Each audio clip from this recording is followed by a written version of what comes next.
மூணாவது மண்டபம் உள் மூணாவது மண்டபத்துக்குள்ள என்ன இருக்குது அப்படின்னு பார்க்கலாம்.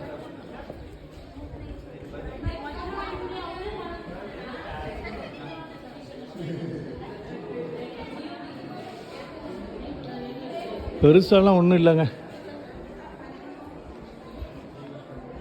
அந்த காலத்தில் ஒரு பெரிய சாம்ராஜ்யம் அது எப்படி இருந்துச்சு அப்படின்றத வந்து நீங்கள் எங்கே இருந்துச்சு அந்த இடத்த போய் பார்க்கலான்னா நீங்கள் இங்கே வரலாம்.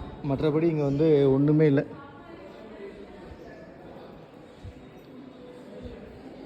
வேலூர் ஜலகண்டேஸ்வரர் கோவிலுக்கு போங்க, அந்த ஒரு மண்டபத்துலேயே நீங்கள் வந்து ஆச்சரியத்தில் மூழ்கிடுவீங்க. அந்த அளவுக்கு இருக்கும் வேலூர் ஜலகண்டேஸ்வரர் கோவில்.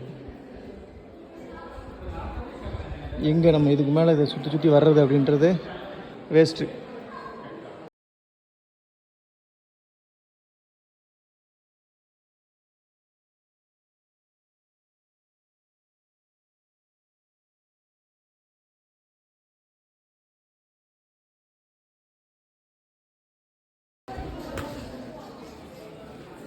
அப்படியே போகலாம்.